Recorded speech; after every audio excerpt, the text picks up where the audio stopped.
voltar. Se o pastor me chamou para voltar, é que eu não falei tanta besteira assim, né?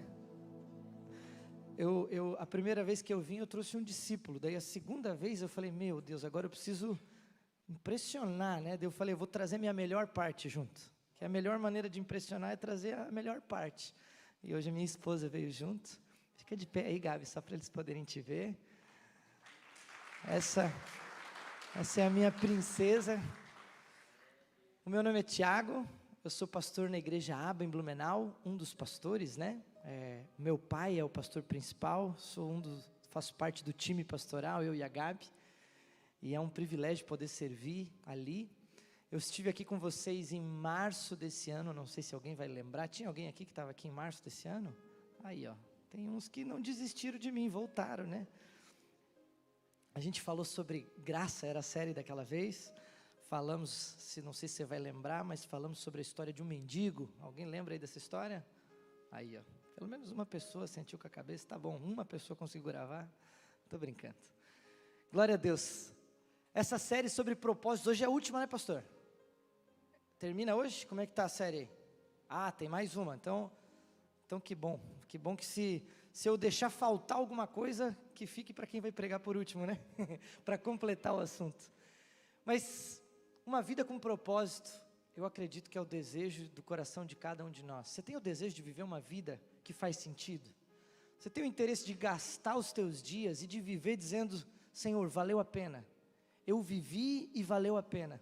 Tem uma canção do Alessandro Vilas Boas, quando a gente entrou, estava tocando uma música dele, e tem uma canção que ele canta que ele diz, gastarei minha vida aos teus pés.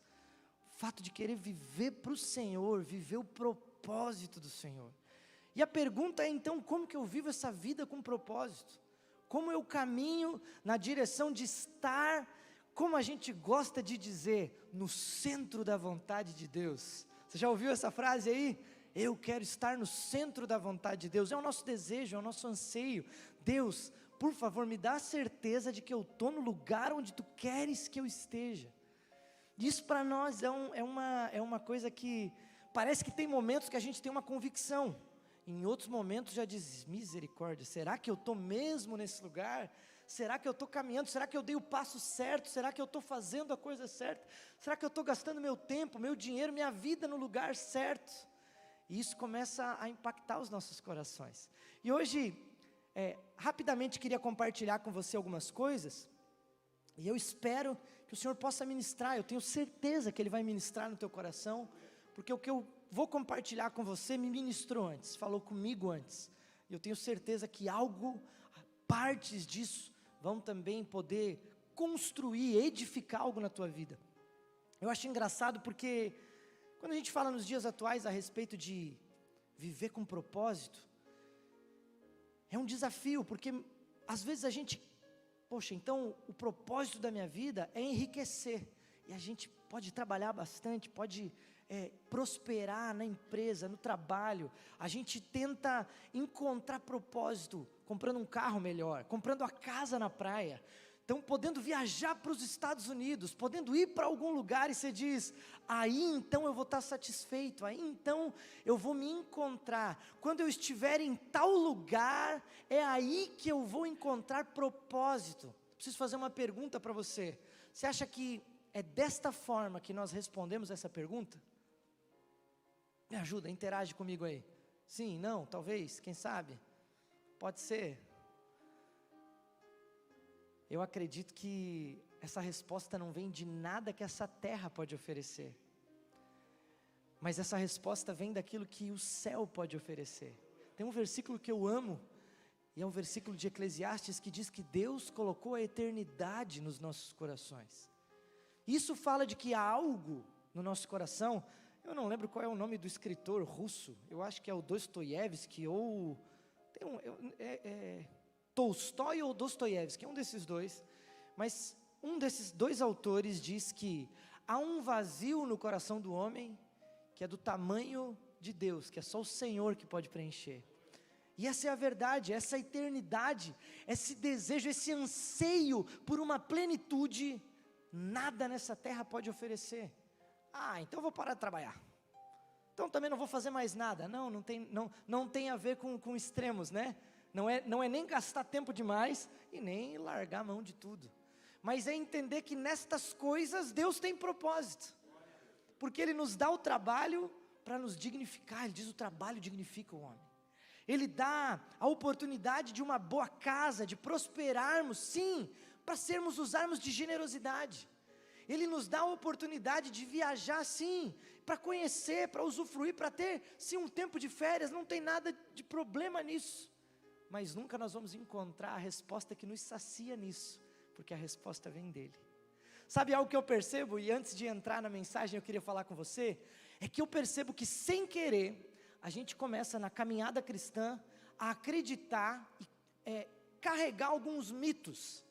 Um desses mitos que a gente carrega, principalmente quando a gente começa a ensinar sobre fé, a gente começa a nos apropriar da palavra de Deus e entender que Deus é um Deus que venceu todas as coisas, que nos dá vitória sobre todas as coisas, mas às vezes sem querer a gente começa a carregar alguns mitos. Algumas das canções que a gente cantou aqui, falava disso: eu não vou ouvir a voz do mundo, mas a voz do que tu diz sobre mim.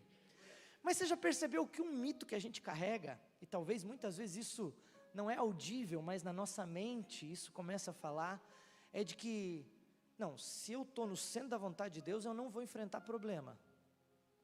Você já parou para ver que às vezes a gente acredita nisso? Não, se eu estou no propósito, então não vai ter problema, vai dar tudo certo. E aí, certo ou errado? Que nem diz um pastor nosso lá: amém ou não amém? O problema faz parte do negócio, não tem como evitar. Então não deixa essa mentira, não acredite nesse mito. Não, se eu estou no centro da vontade de Deus, vai dar problema, fica tranquilo. Mas Ele nos dá vitória em todos os problemas. Ele permite os gigantes para glorificar o nome dEle e para nos levantar. Você consegue imaginar Davizinho vencendo o gigante? Mas Davizinho não estava no centro da vontade de Deus. Estava, foi ali que Deus levantou ele e livra Israel. Mas é no meio do problema que Ele nos livra. Então, já tira essa mentira do teu coração. Fica tranquilo, vai dar problema na caminhada. Carrega aí, né? Carrega essa verdade contigo. Vai dar BO em vários momentos, mas o Senhor está contigo sempre. Não. Se eu estou no centro da vontade de Deus, então eu nunca vou ficar doente. Porque senão é falta de fé da minha parte. Eu não posso ficar doente, porque senão eu não tenho fé. E aí, amém ou não amém? Não amém, não tem como. Essa carcaça aqui é miserável. A enfermidade chega na gente. Agora, quando a gente vai caminhando com o Senhor, eu vou aprendendo que até no meio disso, eu vou aprendendo coisas, eu vou vivendo coisas, e no meio disso, muitas vezes, eu creio que nós podemos experimentar a cura, a transformação do Senhor, mas é no meio das diversidades que o Senhor nos transforma. Então presta atenção, estar no propósito não tem a ver com uma vida sem problemas, sem dificuldades, sem lutas, sem problemas, porque ainda que eu ande no vale da sombra da morte, eu não vou temer. Por quê? Porque eu sei que tu está comigo. Então Ele está comigo no tempo bom, Ele está comigo no tempo ruim. Eu precisava colocar essa clareza aqui para você. Por quê? Porque na vida cristã não vai ter um momento, nós não temos um momento de paz nessa vida, né? Brincadeira, nós temos muito momento de paz. Aqui dentro tem paz, mas aqui fora as lutas. É luta nos relacionamentos, é luta na empresa, é luta com finanças, é luta para a gente avançar, é luta na igreja. Agora eu vou servir o Senhor na igreja, então vai dar tudo certo no ministério do louvor. Não tem mais problema no ministério do louvor, porque nós estamos no centro da vontade de Deus. Tem problema sim, muito problema, muito. A corda do violão não estoura mais quando está no louvor, no centro da vontade de Deus, né? Continua estourando a corda do violão. Agora, quando eu olho para as Escrituras, eu percebo que eu consigo encontrar nas Escrituras uma resposta para viver o propósito que Deus tem para mim e para você. E isso é importante, porque eu não vivo o propósito fazendo o que eu quero, mas eu vivo o propósito fazendo o que Ele quer. Então eu preciso me voltar para as Escrituras e entender o que Ele quer. Então não se trata mais de viver o que eu acho que é bom, o que eu entendi que é bom, o que eu criei na minha cabeça dizendo que é bom, mas eu preciso olhar para as Escrituras e dizer: Deus, o que Tu diz que é bom, porque é isso que eu quero viver. Senhor, os Teus planos são tão maiores que os meus, os Teus pensamentos são tão maiores que os meus, assim como os céus é mais alto que a terra. Então eu quero viver o que os céus estão dizendo, e não o que a terra está dizendo. Por isso eu queria convidar você a abrir a tua Bíblia, lá no livro de Mateus, no capítulo 22, e hoje eu vou te convidar a ler 2 famosos textos das Escrituras, para que a gente possa basear essa mensagem. Eu não acredito que eu vou conseguir falar tudo, esgotar o assunto, não acredito. O que eu pretendo hoje, a minha missão hoje, é tentar fomentar algumas coisas dentro do teu coração. É talvez jogar um pouquinho mais de lenha nessas fogueiras, nesses pilares que nós vamos falar hoje. Não vou conseguir te explicar tudo, não tenho essa pretensão, mas eu quero que você saia daqui dizendo: Tiago, eu quero viver essas verdades, eu quero andar nestas verdades, porque eu quero viver no propósito de Deus para a minha vida. Por isso, Mateus no capítulo 22, queria te convidar a ler do verso 36 ao 40, e ele diz assim: Mestre, qual é o grande mandamento na lei? Jesus respondeu: ame o Senhor seu Deus de todo o seu coração, de toda a sua alma, de todo o teu entendimento. Este é o grande e primeiro mandamento. E o segundo semelhante a este é: ame o seu próximo como você ama a si mesmo. Destes 2 mandamentos dependem toda a lei e os profetas. Então, nós poderíamos chamar esse texto aqui de o grande mandamento, está resumido em 2, é amar a Deus, amar o próximo, fechou? Gravou essa parte aí? Vamos para um segundo texto? Queria que você abrisse em Marcos 16, 15, e esse texto ele tem um outro apelido, aquele ali era o grande mandamento, esse daqui se chama a grande comissão, e ele fala assim, ó, Marcos 16, 15, isso é Jesus dizendo: vão por todo mundo e preguem o evangelho a toda criatura. Quem crer e for batizado será salvo. Quem, porém, não crer será condenado. Estes sinais acompanharão aqueles que creem. Em meu nome expulsarão demônios, falarão novas línguas, pegarão em serpentes, e se beberem alguma coisa mortífera, não lhes fará mal. Se impuserem as mãos sobre os enfermos, eles ficarão curados. Mas eu queria ler ainda a outra versão, a outra perspectiva da grande comissão no texto de Mateus. Por isso vou pedir para você voltar de novo para Mateus, mas agora no capítulo 28, no verso 18. É o mesmo texto, mas é outro homem relatando, e ele vai só colocar algumas coisinhas, confirmando, mas ele coloca alguns detalhes que eu quero que você preste atenção. Jesus, aproximando-se, falou-lhes dizendo: toda autoridade me foi dada no céu e na terra. Portanto, vão e façam discípulos de todas as nações, batizando-os em nome do Pai, do Filho e do Espírito Santo, e ensinando-os a guardar todas as coisas que eu tenho ordenado a vocês. E eis que eu estou com vocês todos os dias até o fim dos tempos. Se eu pegar o grande mandamento, que na realidade são 2, amar a Deus, amar o próximo, e se eu pegar a grande comissão, falando a respeito dessa ordem dada aos discípulos, eu consigo tirar desse texto 5 pilares, 5 verdades, que podem basear minha vida e me dar equilíbrio para viver o propósito de Deus. Eu posso aplicar essas 5 verdades, e eu acredito que eu e você, nós como igreja, podemos estar com a certeza de que vivendo isso, eu estou vivendo o propósito de Deus, eu estou no centro da vontade de Deus.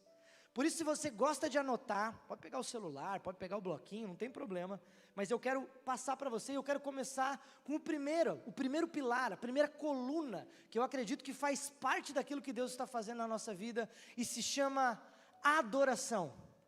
Porque o texto diz: ame ao Senhor com toda a tua alma, com todo o teu entendimento, com todo o teu coração.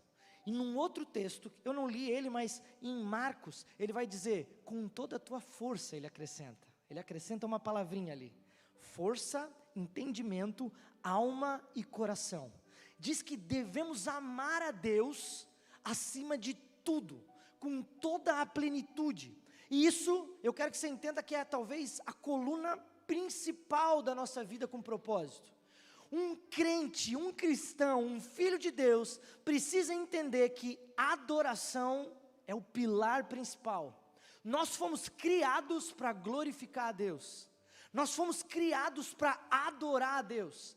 Agora, sem querer, de novo, às vezes a gente acaba reduzindo a adoração a um momento de louvor com 3, 4 canções. E a gente diz, agora vamos para o momento de adoração. E daí a gente diz, tudo bem, já adorei. E eu faço uma pergunta para você, adoração é um momento do louvor? Sim ou não? Pensa bem nessa resposta. Pode ter pegadinha aqui no meio. Faz parte, isso faz parte. Mas não é o todo, não é a plenitude. Isso faz louvor faz parte da adoração, mas não é adoração. Adoração não é só louvor. O que é adoração? Essa pergunta nós precisamos responder para conseguir viver esse propósito, para conseguir andar nesse propósito. O que é adoração? Eu anotei algumas coisinhas que eu queria compartilhar com você, porque adorar na Bíblia, quando está a palavra o adorou, algumas vezes alguma pessoa chega diante de Jesus e a Bíblia diz, e o adorou. Essa palavra fala de prostrou-se, né? Se ajoelhou, eu estou com o joelho ruim, nem vou conseguir fazer aqui, mas se ajoelhou, colocou a testa, a boca no pó diante do Senhor, reconheceu que diante dele havia alguém que merecia a adoração. Então, parte da adoração bíblica é esse prostrar-se, é algo como render-se diante de alguém, é algo como, eu reconheço que diante de você, eu preciso me dobrar, eu preciso me quebrar, eu preciso me desarmar, diante de você eu me rendo. Adoração fala de reconhecer alguém como totalmente superior a você. A adoração a Deus fala de uma condição, de uma posição, não só do joelho, do corpo, mas uma posição no coração, aonde eu reconheço que Deus é digno de toda adoração. Vamos voltar para o mandamento? Amá-lo com todo o coração, com toda a minha alma, com todo o meu entendimento e por último, com toda a minha força. Adorar o Senhor com tudo que eu tenho. É mais do que cantar algumas canções. Isso fala de toda a minha vida. Isso fala de tudo que eu faço. Isso fala do que eu penso. Isso fala de como eu ajo. Isso fala de como eu trabalho. Isso fala de como eu me relaciono. Porque tudo adora a Deus. Em todas as coisas eu estou adorando a Deus.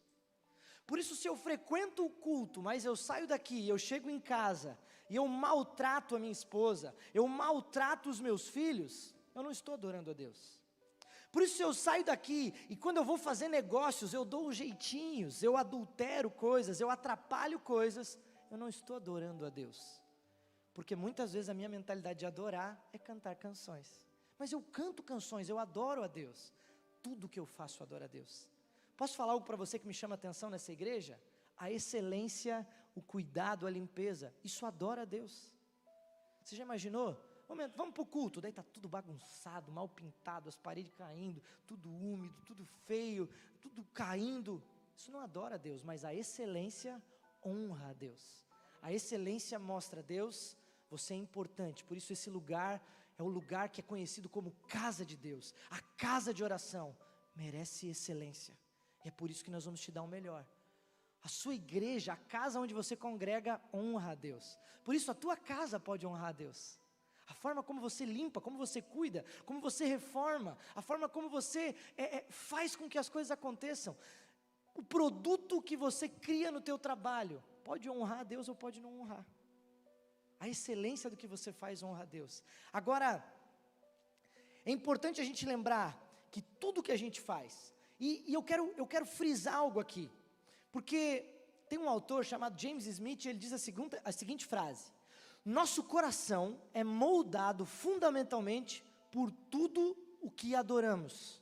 Presta atenção, nosso coração é moldado pelo que adoramos. Por isso você é aquilo que você ama. Olha que forte isso. Por isso, se eu amo o dinheiro, é ele que me molda. Por isso, se eu amo o meu carro, é ele que me molda. Eu me torno igual ao ídolo que eu adoro. Mas quando eu adoro a Deus com toda a força, com todo o entendimento, com toda a minha alma, com todo o meu coração, eu vou me tornando igual a Ele. Eu amo aquele texto que diz de glória em glória somos transformados, contemplando de glória em glória. Isso é muito forte, isso marca as nossas vidas, isso é uma certeza para nós. Agora, Mateus 15:8 diz: esse povo me honra com os lábios, mas o coração está longe de mim. Por isso, só cantar canções é muito pouco, mas a minha vida inteira precisa demonstrar isso. Eu preciso me voltar a Ele de toda a minha força. Isso para mim é muito forte, porque adorar a Deus de toda a força fala que eu tenho que usar a minha força para me voltar para Deus. Você consegue entender isso? Paulo diz: eu esmurro o meu próprio corpo. Não acredito que a gente tem que ficar se socando, mas às vezes eu não estou com vontade de fazer o que precisa ser feito, mas eu quero honrar a Deus, por isso eu me forço a fazer. Deixa eu fazer uma pergunta para você: você tem vontade de orar todo dia? Alguém aí acorda assim: meu Deus, que vontade de orar que eu estou hoje? Eu não acordo com essa vontade não, eu tenho vontade de dormir mais, essa é a minha vontade, mas eu preciso me forçar, porque com toda a força eu quero adorá-lo. Você está entendendo isso? Você está entendendo que eu não quero perdoar alguém, eu não sinto que eu quero perdoar. Alguém sente vontade de perdoar aí? Nossa, o cara me feriu, me machucou, eu estou sentindo que eu devo perdoar. Eu não sinto, eu sinto que eu quero arrebentar o coitado. Mas eu preciso adorar com toda a minha alma. A alma é o lugar de sentimentos. O Senhor mandou perdoar, por isso eu honro a Deus, eu adoro a Deus perdoando. Você está entendendo como isso é forte? A adoração é um pilar. Quer viver o propósito de Deus? Viva uma vida de adoração. Deixa eu colocar algo para você: gaste tempo no secreto. Dicas práticas aqui. Gaste tempo no teu secreto, fecha o teu quarto, cresça na tua vida de oração. Quanto mais você gasta tempo com Deus, mais parecido com Ele você se torna. Aprenda a contemplar o Senhor. Conheça a palavra de Deus e a vontade de Deus. Você, cristão que adora a Deus, precisa gastar tempo com a Bíblia. Você não precisa ser teólogo, você não precisa fazer faculdade de teologia, você precisa gastar tempo debruçado sobre ela, lendo ela, meditando sobre ela. Não precisa fazer curso para isso, basta gastar tempo com ela. O Espírito Santo fala com os pescadores e letrados, e também com aqueles que resolvem estudar e se capacitar. Eu estou mais para pescador e letrado, eu vou me esforçando para ir me estudando assim, né? Mas foi assim que a gente começou, e Ele nunca deixou de falar comigo, e eu sei que Ele quer falar contigo. Reconheça o Senhor em tudo, não só nos cultos ou dentro da igreja. Não é só esse lugar que é santo. Quando eu tenho uma vida de adoração, qualquer lugar que eu estou é santo, porque Ele está comigo em qualquer lugar. Amém? Vamos para a próxima? Segundo pilar, serviço. Porque Ele diz: ame a Deus acima de todas as coisas, mas Ele diz: ama o teu próximo como a ti mesmo. Amar o meu próximo fala de que eu preciso servir o meu próximo. Amar e servir, isso está atrelado. Então eu adoro a Deus, mas na prática eu revelo isso servindo ao próximo. Isso é um pilar das nossas vidas. Ama o teu próximo como a ti mesmo. Deus nos criou para servir, para servi-lo e para servir o próximo. Jesus veio para servir. Vai olhar as escrituras. Jesus o tempo inteiro está servindo. Ele começa a servir quando Ele abre mão da plenitude de Deus, da figura de Deus, e se torna homem. Ele é completamente Deus e completamente homem, mas Ele fica nessa carcaça limitado como eu e você. Vontade no banheiro, vontade de comer, sono. Ele se diminui a esse corpo. O grande Deus se diminui a esse corpo. Só um servo pode fazer isso. Só um servo pode fazer isso. Mas mais do que isso, Ele nesse corpo, Ele começa a mostrar para os discípulos: eu vim para servir. Ele diz: eu estou aqui no meio de vocês, mas eu sou como aquele que serve. Por isso Ele lava os pés. E Ele não só serviu quando lavou os pés, mas Ele serviu quando Ele se dispôs a discipular 12 cabra da peste, né? 12 cabeçudo. E Ele serve aqueles caras. Jesus, o grande Deus, se dispondo a caminhar com os homens teimosos e ensinar eles. Olha como isso é precioso. Servindo, ensinando eles o que é a vida, o que é, como fazer, como caminhar, como andar juntos. O Senhor mostra, e eu quero dizer algo para você: existem experiências na fé que eu e você só experimentamos quando eu sirvo alguém. Se eu não servir pessoas, eu vou deixar de desfrutar. Pensa aqui comigo. Uma árvore que está plantada, ela usufrui de nutrientes da terra. Tá certo aqui? Tá entendendo? Normalmente quando a gente quer dar um up numa árvore, a gente vai lá e coloca adubo em volta dela, porque o adubo carrega nutrientes, suplementos para a árvore.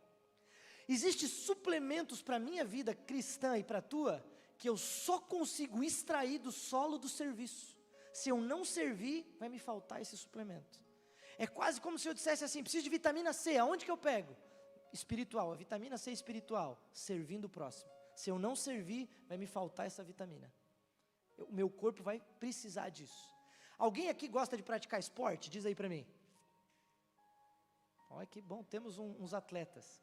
Você que pratica esporte, você vai dizer para mim que tem uma sensação que a gente só sente depois que a gente termina uma caminhada, uma corrida, ou não sei qual é o esporte, uma academia, mas o corpo libera um hormônio que só é liberado depois da atividade física.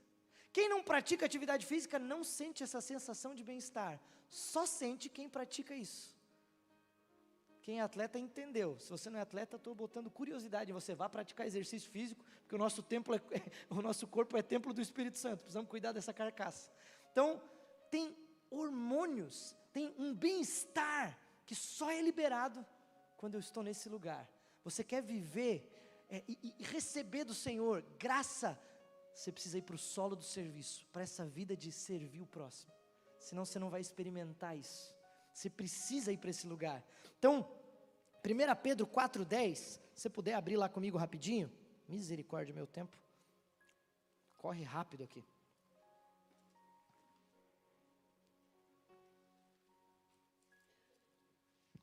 1 Pedro 4, verso 10 diz assim, ó.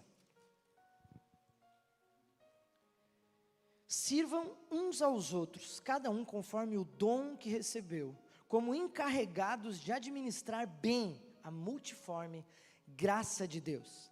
Então aqui tem algo. No reino de Deus, deixa eu fazer uma pergunta para você. Quem é o maior no reino de Deus? Quem me ajuda a responder aí? O menor, aquele que serve. Então já entendemos algo. Quer ser grande no reino de Deus? Seja o menor, seja aquele que serve. É invertido, a coisa é meio bagunçada aqui nesse reino, né? Não, mentira, é bagunçado para o homem. O Senhor tem propósitos claros. Agora, presta atenção. Pastor, o que eu preciso fazer para começar a servir? Só se disponha. Ah, entendi. Então eu vou falar com o irmão Ricardo porque eu quero servir no louvor. Não, mas eu não estou falando para você escolher. Servo não escolhe. Servo diz, eis-me aqui. O que precisa fazer? Pode mandar. Eu precisava que limpasse o banheiro. Ah, não, isso daí eu não quero fazer não. Lembre-se, tudo que eu faço adora a Deus. Quem limpa o banheiro está adorando a Deus. Isso é demais, porque no meu e no teu coração, não tem que ter diferença se eu estou pregando com o microfone ou se eu estou limpando o banheiro. Eu estou fazendo para o Senhor. Agora, se o Senhor colocou algumas pessoas para isso, é muito bom. Você já imaginou o irmão desafinado cantando? Ia atrapalhar a igreja toda. Por isso ele coloca a pessoa certa no lugar certo. E é por isso que Pedro diz, sirva uns aos outros conforme o dom que você recebeu. Porque quando você começa a servir, esse coração de servo começa a revelar os dons que você carrega. E eu amo esse texto, porque eu não sirvo para ser igreja sozinho. Eu preciso dos meus irmãos. No corpo de Cristo, na nossa caminhada de graça que a gente tem, eu sou tão grato pela equipe que Deus nos deu na igreja lá em Blumenau, porque tem irmãos que carregam coisas e fazem coisas que eu não sei fazer. E não é porque eu não me disponho, é porque eu não sei fazer. Mas Deus levanta um que é bom naquilo, o outro que é bom naquilo, e a gente vai unindo forças e então o corpo começa a ganhar forma. E o reino de Deus avança, porque eu e você servimos. E a gente entende o meu e o teu papel. Então no meu e no teu coração a gente se dispõe. Deus começa a revelar o dom que a gente carrega. Mas mais do que isso, eu vejo uma outra coisa. O foco não está na gente. Porque a gente pensa que quando a gente está cantando no louvor, o maior abençoado é a gente. Mas o maior abençoado é quem está sendo servido. Quando eu limpo um banheiro, não sou eu que estou sendo abençoado. Mas eu estou limpando porque alguém vai usar e eu quero que essa pessoa se sinta amada por isso. Você sabia que a gente teve uma oportunidade ontem, a gente pôde servir lá em Blumenau, um evento de capacitação para professores o nome do evento era Seminário Inclusivo, porque era para alunos com autismo, passando por problemas de depressão, ansiedade, alunos mudos que precisavam de libras. Então, a forma de incluir esses alunos que não estão conseguindo ter a atenção dos professores. E eles precisavam de um lugar e a gente pôde servir, abriu a igreja para eles. E para nós foi muito simples, usa a igreja, está tudo aí, tá? Os bancos estão aí, as paredes estão aí, nós não precisamos fazer força para isso. Mas a gente mobilizou a nossa equipe de colaboradores e o pessoal se dispôs. Então eles trouxeram umas cucas lá e a gente simplesmente organizou para eles, só servimos. Então um menino lá da comunicação ficou cuidando do data show, cuidou do som. Mas para nós isso é muito simples, é o que a gente está acostumado a fazer, é o que a gente faz como igreja. Mas para eles foi uma forma de dizer, meu Deus, um deles falou, nossa, olha como o banheiro é limpo. E é nesse ponto que eu queria chegar, porque a gente pensa que o importante é o microfone, mas tudo adora a Deus. Quando eu sirvo, eu adoro a Deus. Abre o teu coração para servir, o Senhor quer te usar, o Senhor está te chamando para isso. Agora, por causa do tempo eu não vou entrar profundo na história, mas eu quero que você lembre da história do bom samaritano. Porque o sacerdote e o levita, que eram os grandes, não serviram. Mas o homem que nem tinha ministério, serviu. E o Senhor disse, é assim que eu quero que vocês sejam. Ame o próximo como Ele amou. O samaritano, ele não simplesmente dá uma atençãozinha e diz, pega uma esmola aí e segue. Mas ele usa do tempo dele, ele para, ele dá atenção. Ele usa do carro dele, que no texto é um jumentinho. Mas ele usa o carro dele para carregar aquele homem. Ele usa do dinheiro dele para financiar o tratamento e para bancar. Ele tem que investir do próprio bolso, você está percebendo? Amar tem custo. Amar não é só dar um abraço e dizer segue, vai lá, passando fome, passando frio. Mas tem custo, eu preciso servir e me custa servir.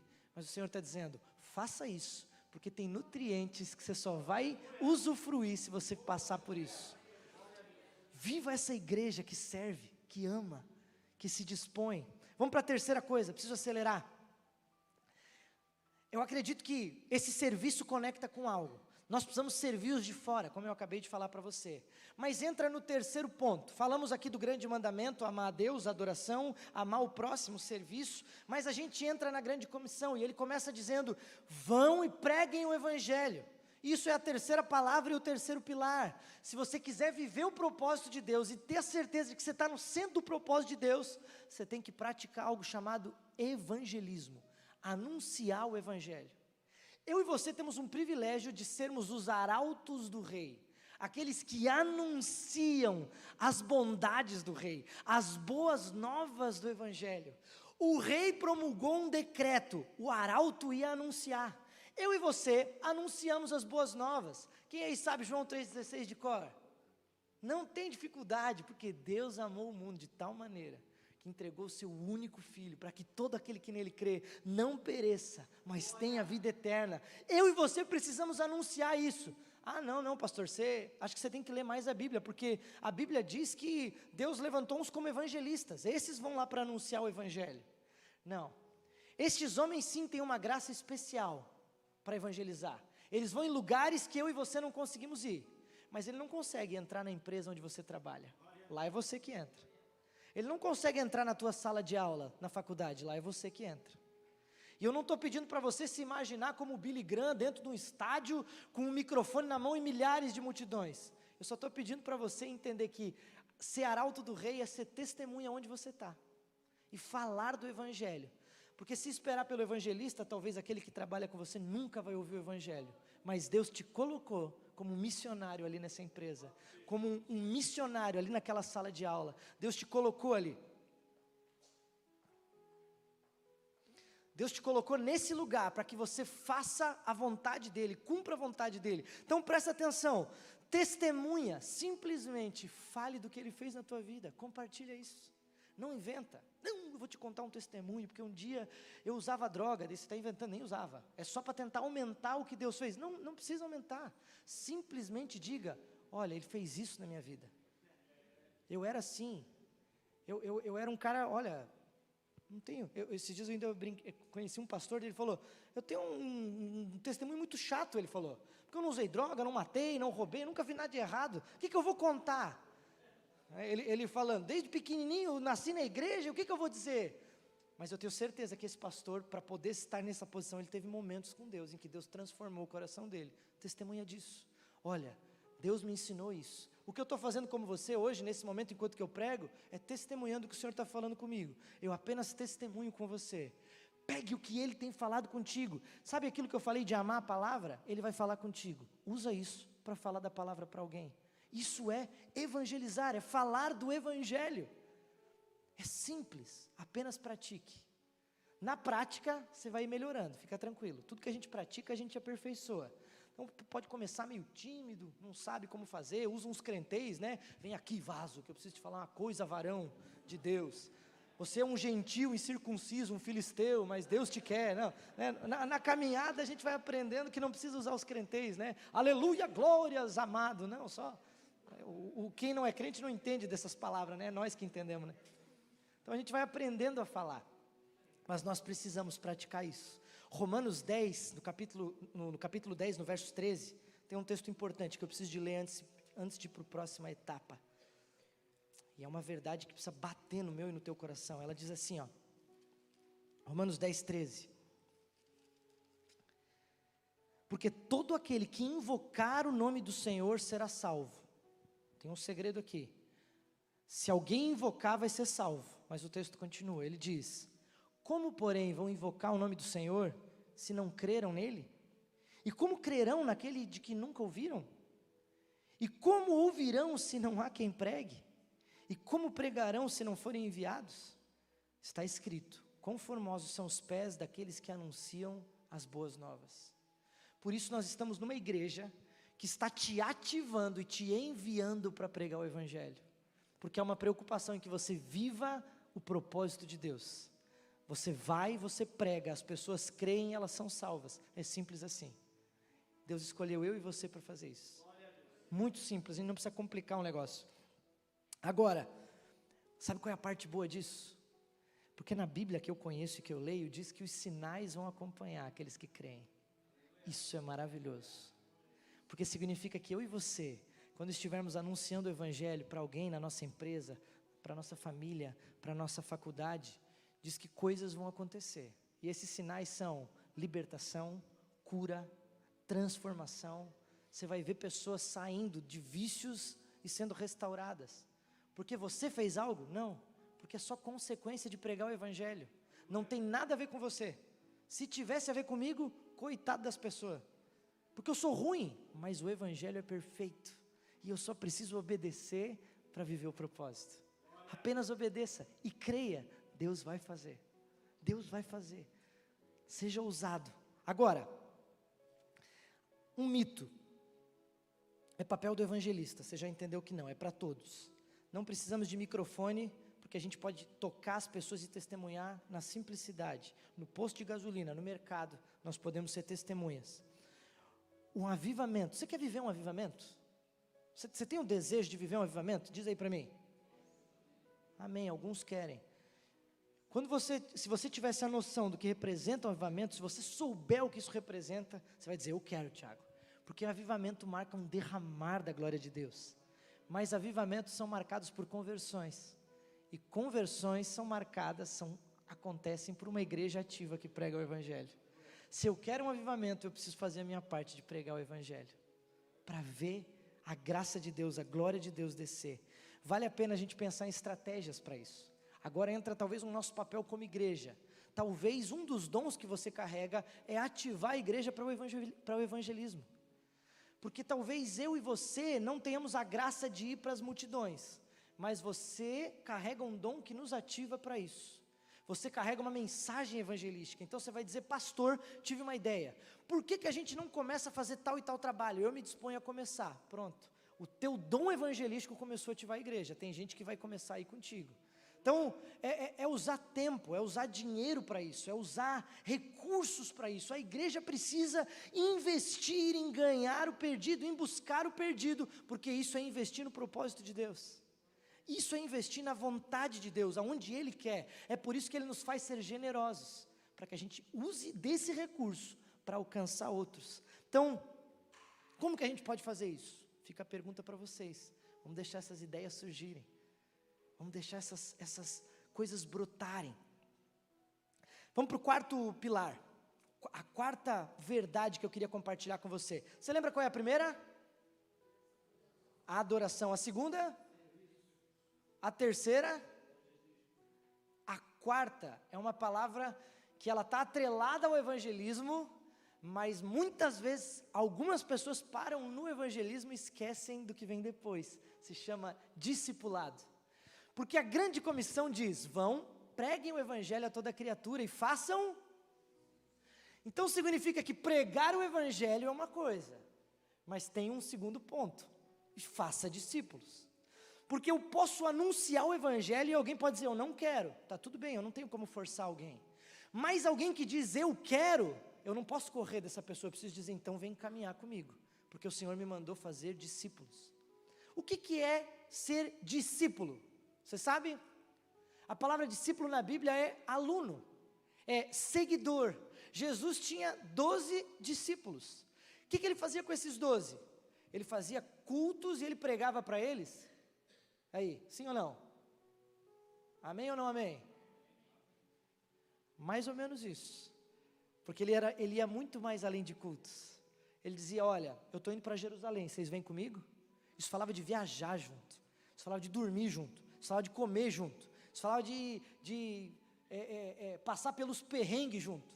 Isso falava de ir no mercado junto. Falava de abastecer o carro junto. Meu Deus, mas eu vou ter que carregar a pessoa para tudo quanto é lado? Não, o que eu quero dizer para você é que é muito mais do que um encontro casual. É chamar para participar da vida. Quando a gente fala da igreja de Atos, a igreja de Atos era uma igreja que fazia discípulos. Era uma igreja que trazia as pessoas para esse relacionamento mais perto. E Jesus disse: não vou conseguir gerar o meu coração em vocês se vocês não caminharem comigo. Porque tem algo que a gente só consegue fazer cumprindo o propósito de Deus, que é vida na vida. Eu não consigo discipular de púlpito. Eu não consigo discipular via YouTube. Eu preciso trazer para perto. Eu preciso que você aprenda e olhe como eu trato a minha esposa, para que você aprenda a tratar a tua. Eu preciso que você saiba como eu trato os meus filhos, para que você aprenda como tratar os teus. Eu preciso que você saiba como eu faço negócios. Vem ver, eu vou revelar, eu vou mostrar as minhas finanças para você. Misericórdia, Tiago, minha vida é privada. Olha, não conheço coisas na Bíblia ali que diz que você tem que viver em segredo. Diz que você tem que fazer discípulos, e para fazer discípulos eu preciso ensinar. Para ensinar eu preciso me expor. Por isso um cristão tem uma vida transparente, eu não tenho nada a esconder. Tudo eu posso mostrar, porque a minha vida é simples, eu preciso ser humilde, eu preciso ser esse homem. Tiago, você é esse cara aí já? Não, estou caminhando para isso, calma, porque eu estou caminhando com ele também.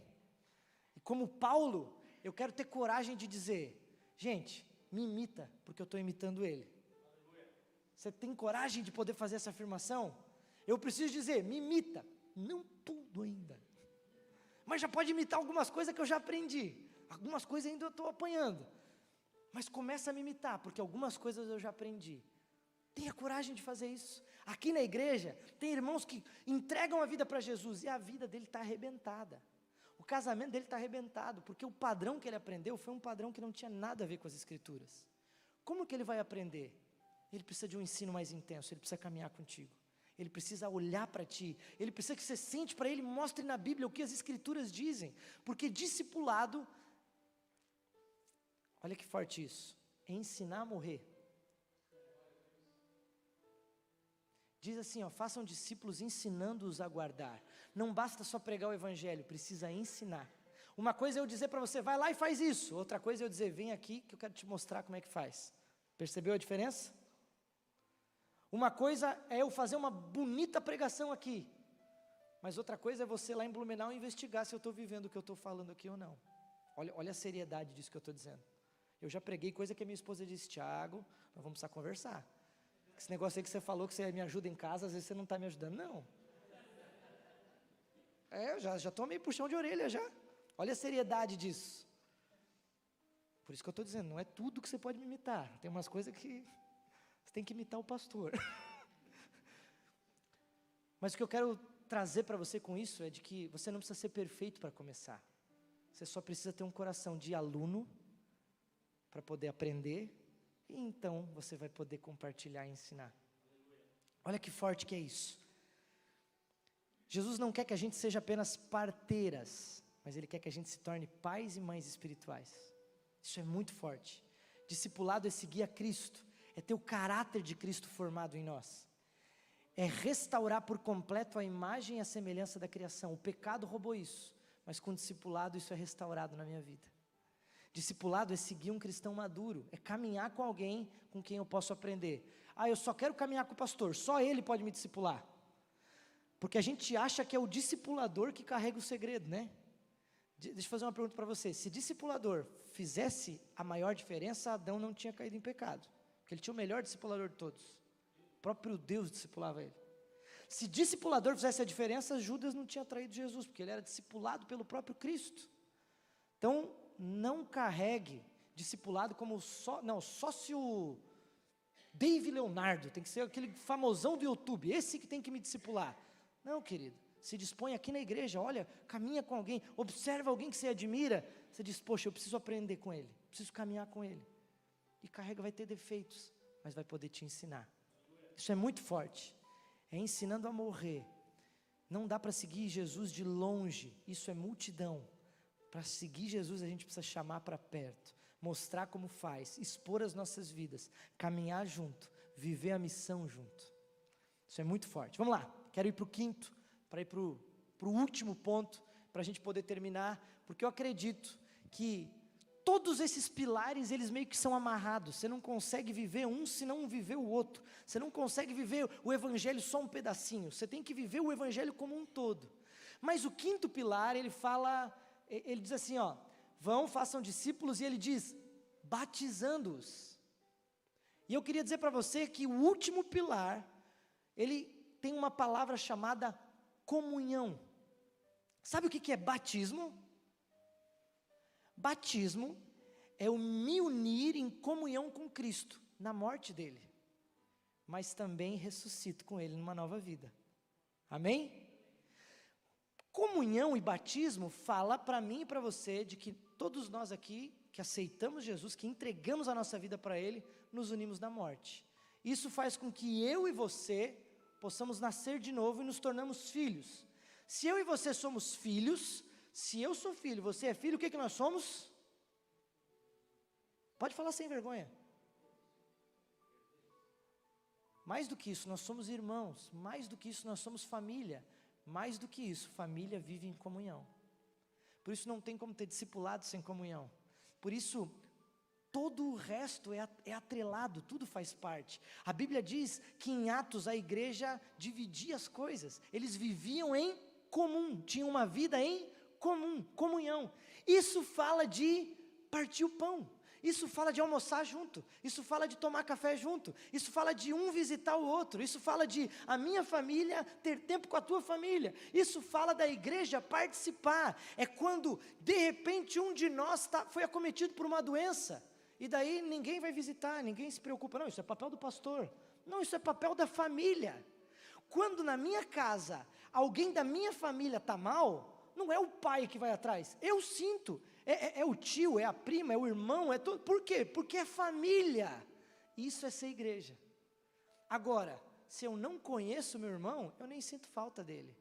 Mas se eu vivo comunhão, ele faz parte de mim, eu faço parte dele. Se eu vivo comunhão, eu faço parte do mesmo corpo, da mesma família. Isso fala de um pilar que nós precisamos estabelecer na nossa vida. Batismo é morte. E é engraçado, porque tem um outro pilar da comunhão, vou usar essa palavra, que nós praticamos, eu acredito que aqui é como a gente, uma vez por mês. Você sabe qual que é? O que é ceia? É a comunhão do corpo de Cristo. Batismo e ceia falam de ter comunhão com Ele, e assim nós temos comunhão como corpo.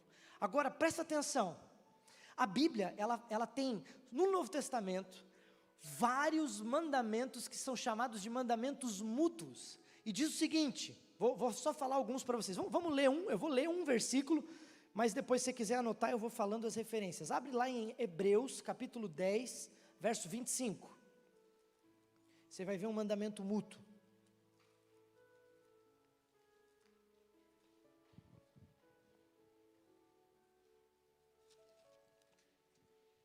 Diz assim: não deixemos de nos congregar, como é costume de alguns. Pelo contrário, façamos admoestações, ainda mais agora que vocês veem que o dia se aproxima.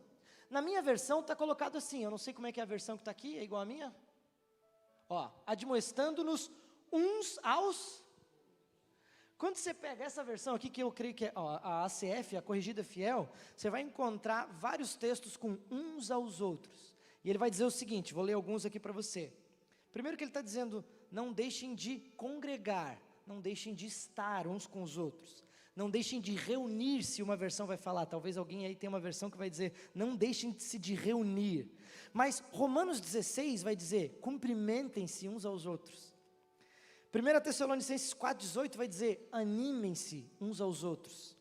Colossenses 3,13 vai dizer, perdoem uns aos outros. Romanos 15,2 vai dizer, edifiquem uns aos outros. Gálatas 5,13 vai dizer, sirvam uns aos outros. Gálatas 6,2 dizem, levem os fardos uns dos outros.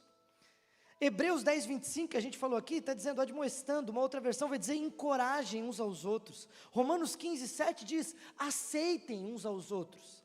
Tiago 5,16 diz, orem uns pelos outros.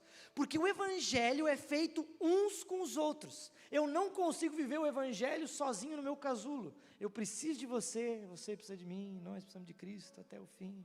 Lembra dessa musiquinha aí? Porque não tem como viver, eu preciso de você, eu preciso caminhar com você, eu preciso ser igreja com você, porque nós somos corpo, é viver em comunhão. Ah, Tiago, mas a minha igreja é chata. Eu preciso dizer algo para você, com todo respeito, pastor, chato é você, porque você é igreja. Esse silêncio aí pegou, né? Continua me amando, a Bíblia diz que tem que amar uns aos outros. Mas o que eu quero dizer com você, eu não estou te acusando ou ofendendo, eu quero te dizer que, se nos falta algo na igreja, é eu e você que precisamos providenciar, porque eu e você somos igreja. Ai, Tiago, eu estou me sentindo tão sozinho, a igreja não faz. Não, peraí, vamos gerar eu e você isso, vamos correr atrás disso. Ah, eu sinto falta de mais comunhão, vamos gerar mais comunhão. Ah, eu sinto falta da gente caminhar mais junto, eu queria orar mais junto, queria ter mais gente para orar. Vamos orar mais, então aparece para orar, uns pelos outros. A gente começa a ativar aquilo que a gente sente falta. Comece a ser a resposta do teu pedido. Eu tenho certeza que você vai congregar na melhor igreja do mundo. Essa daqui, a igreja que você faz parte, é a melhor igreja do mundo, quando a gente vive o propósito que Deus tem para nós. Eu creio piamente nisso. Não creio que a melhor igreja é lá dos Estados Unidos, é lá não sei, é em São Paulo que é a melhor. Não, a melhor igreja é onde o Senhor me plantou. Ele me plantou nesse jardim, aqui é a melhor igreja para mim. Eu creio nisso. Agora, ninguém é bom demais que não possa aprender, e ninguém é pequeno demais que não possa ensinar. Por isso, eu me submeto ao outro, eu me humilho ao outro. Eu queria terminar isso com você, lembrando do Salmo 133, ele diz, como é bom e agradável que os irmãos vivam em união. Daria para fazer uma pregação só desse texto, porque ele diz que é ali que Deus derrama uma unção. Nessa união, você quer mais unção do Senhor? Viva a igreja, seja a igreja. Eu queria terminar esse tempo e eu queria que você fechasse os teus olhos. Eu queria orar com você, mas mais do que isso, eu queria que você nesse instante pensasse a respeito disso. Quando eu falo de adoração, olha para a tua vida, te autoavalia. Quando eu falo de serviço, olha para a tua vida, olha como é que está a tua vida de serviço. Quando eu falo para você de evangelismo, como é que está a tua vida de evangelismo. Quando eu falo para você de discipulado, te avalia, você está vivendo isso. Quando eu falo para você de comunhão, te avalia, você está vivendo isso. Eu queria que nesse momento você gastasse um tempinho aqui, você e Deus. Agora eu não estou falando isso para jogar peso sobre você de forma alguma. Eu estou falando isso para encorajar você, dizendo, pegue o ponto que você está e daqui parta para a melhora. Deus não está procurando filhos perfeitos, Ele sabe que Ele não vai encontrar.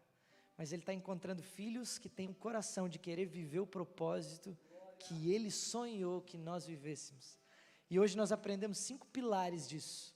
Uma vida de adoração, uma vida de serviço, uma vida de um evangelho que anuncia, que testemunha o evangelho, uma vida que ensina os outros a ser como Jesus, que discipula, uma vida em comunhão no corpo. Para viver o propósito de Deus, nós precisamos obedecer a palavra de Deus. Jesus diz: aquele que me ama, guarda os meus mandamentos. Senhor, nessa noite, Pai, eu quero colocar aqui o meu coração e o coração dos meus irmãos, e nós queremos pedir, Pai, que essa palavra hoje possa nos ajudar a olhar para nós mesmos, porque nós queremos viver o evangelho.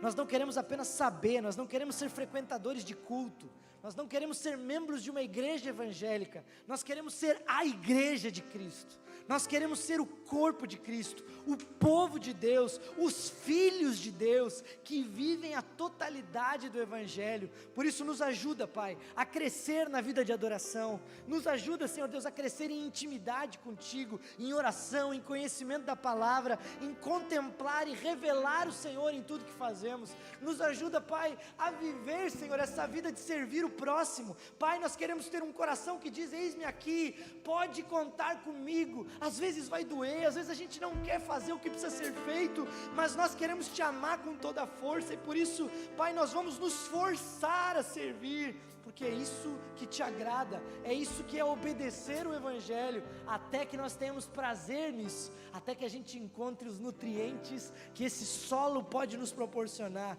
até que eu aprenda a amar o meu irmão, assim como tu me amas. Senhor, nós queremos, Pai, aprender a viver essa vida que compartilha, testemunha o evangelho. Por isso ativa-nos nessa noite para isso, Senhor. Ativa as nossas vidas para testemunhar, dá-nos ousadia, Senhor Deus, assim como Pedro e os discípulos oraram, dá-nos ousadia enquanto estendes a tua mão para operar curas, sinais e prodígios no nome de Jesus. Pai, por isso nós queremos, Pai, do nosso jeito, da nossa forma de falar, de conversar, saber anunciar o evangelho de Cristo, a verdade do reino de Deus. Nós queremos, Pai, nos tornar discípulos e também discipuladores. Nós queremos amar os novos convertidos, cuidar deles e gerar o caráter de Cristo neles. Senhor Deus, nós queremos viver esse evangelho que anda e caminha em comunhão. É o que nós queremos, Pai, no nome de Jesus, Senhor, no nome de Jesus. Leva-nos para esse lugar, leva-nos para esse lugar, leva-nos para esse lugar, ensina-nos, Pai, no nome de Jesus, Senhor, no nome de Jesus, Pai.